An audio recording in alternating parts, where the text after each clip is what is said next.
Because we got started late with this panel, we're only going to have time for 3 quick questions from the audience. I think Councilmember Ulrich and Councilmember James touched on this very lightly, but the balance between your work and your personal life, can you just elaborate on that a little bit more?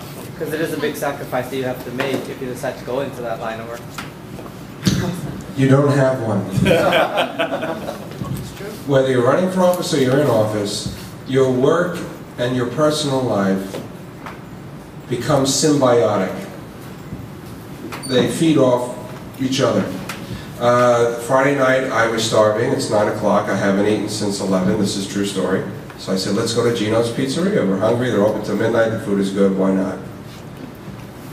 I'm waiting to be seated because I insist on waiting. I won't skip the line because that's the worst way to lose votes, by the way.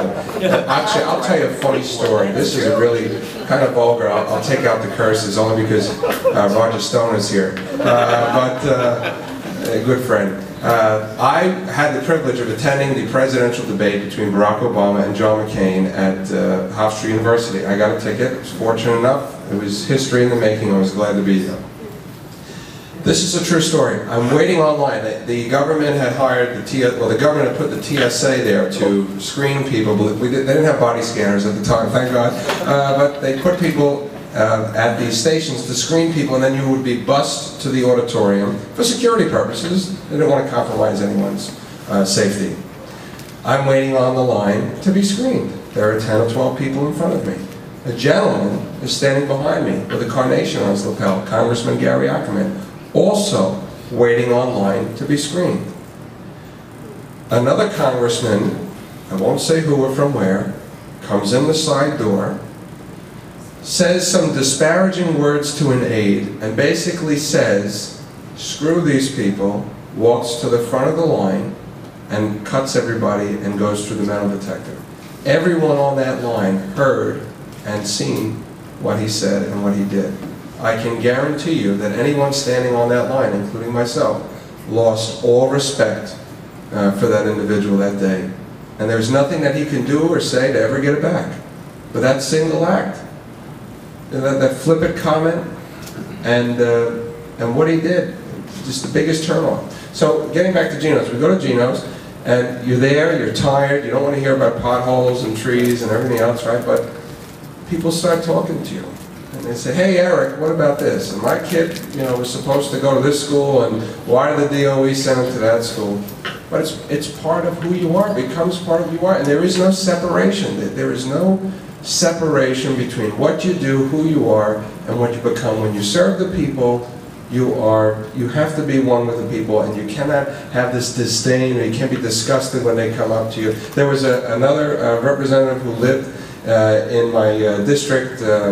She used to be a member of the state legislature. One of her neighbors who lived in her building came knocking on her door with a problem one night, and she flipped out on the person.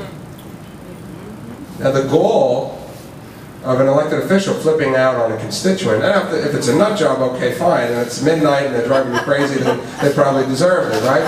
In a rare moment of honest expression. But this person came to her neighbor. It's not like she broke into the building. She lives in the same building with her neighbor, who also serves in the state legislature, and said, I need your help with something. And she said, who the blank do you think you are? Now, Ada Smith is no longer in the state legislature. That was Ada. Was is the key word. That was Ada. Ada is no longer in the state legislature. She lost the primary to Shirley Huntley. Now, she did that to her neighbors, and she treated people like that in Albany. She did. But I mean, the point is, are you surprised that she's no longer there? You can't treat people that way. It's symbiotic. Yes. You all talked about the importance of having good people run the mechanics of your campaign. But in New York City, there's only so many. The pool of people likely to be campaign manager, the pool of consultants you can choose from is only so big. How do you verify that the quality of the people that you have in place? I mean, what do you do? It's not like you can go to some alternate universe and pick better qualified people from there. What do you do as a candidate to make sure you're not being led astray, especially when it comes to something about the landscape that may have changed in the last 5 years.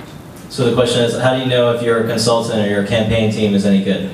This is where relationships are so important, and you have to constantly develop relationships. Everybody has a reputation, and you will have. There are people who have done smart things in the past, have done dumb things in the past, and maybe they've resolved those issues. But having relationships, because you're right, this business is not that big. This world is not that big. It is the reason why in the long term the work of folks like Lincoln of making sure that new people know and learn the mechanics of campaigns is so important. Until you can get some of the folks that are your folks to be able to learn these things by volunteering in campaigns, by just being around people that do this work, a reputation is everything. So you're going to have to establish relationships with folks and see what they tell you about this guy or that dude or that lady. That's what I would say. Let me just say this in response to that.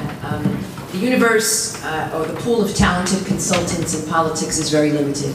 I tend to look at their record of success. And I also know that when you select individuals, when you're running for office, it sends a message, the reputation of that individual. And so part of it is basically selecting someone who will send shockwaves to the political world and will send the message by your hiring them that you are serious about winning. Just that one decision alone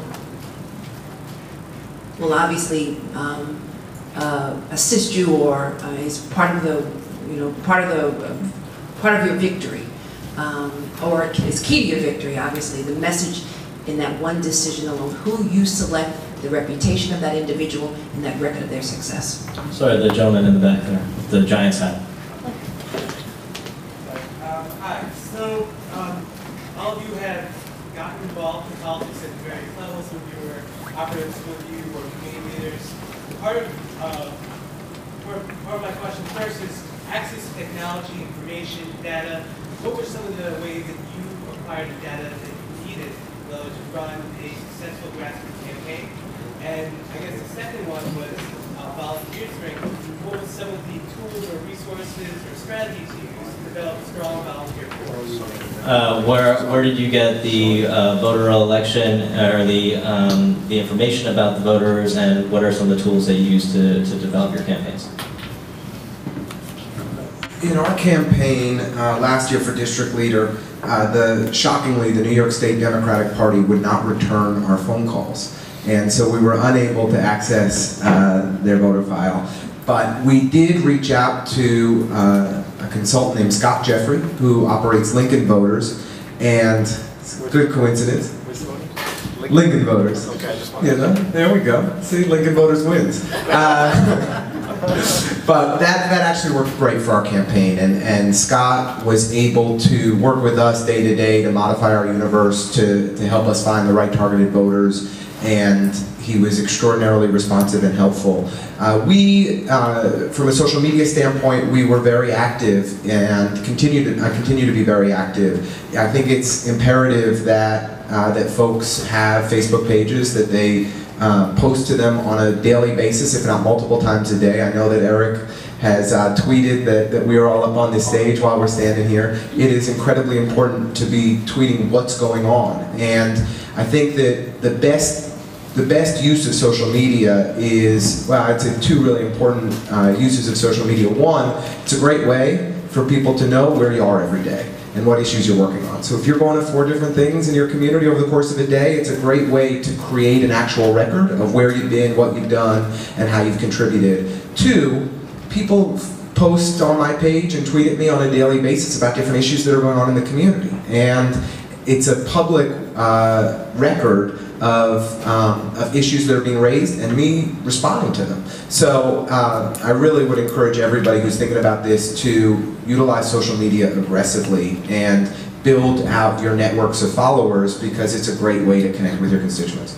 Sorry, Commissioner Stern has one last question here, and then we're going to bring this panel to a close. We know that the legislature, worst, the city council is controlled by different forces. You know, you're a state committeeman, the others. Why is it that we only have assemblies of very fine people, and you are, but why is it that the legislative bodies to which you're elected and serve are in general so disappointing and so unresponsive to the public? First, there are a series of small d democratic reforms that we need to make in New York State to realize real democracy. And the first, which I think is in everybody's minds this week in the wake of Tuesday's shameful outcome, is special election reform. 1/3 of the New York State Legislature was elected in special elections, and that essentially means that these individuals are more loyal to the party bosses and insiders who got them on the ballots than they are to their constituents. Except for the two people who were elected in special elections. Well, I do think that it's important. The City Council has a different process for special elections, and I support legislation that Hakeem and Daniel Squadron had sponsored that will essentially replicate the City Council special election process and creating an open election for anyone to participate for state legislative and congressional elections. 2, campaign finance reform. 3, redistricting reform. There are hearings going on redistricting reform right now in each of our counties. Brooklyn's coming up this coming week. For all the Brooklynites out there, make it to Borough Hall on Tuesday. Right, Common Cause? Tuesday? Yeah, good. Be there, 6 p.m. These are 3 big issues that I think that we all need to be pushing our state legislators especially to take on and to tackle. The last thing I'll say is that change is ultimately going to come at the grassroots level. And we need to be organizing our blocks, organizing our neighborhoods to build democratic parties that we can be proud of. In Brooklyn, we're the largest county in the state. 1/3 of the council comes from Brooklyn, 1/5 of our majority in the state assembly comes from Brooklyn, 1/4 of the Democrats in the state Senate are from Brooklyn.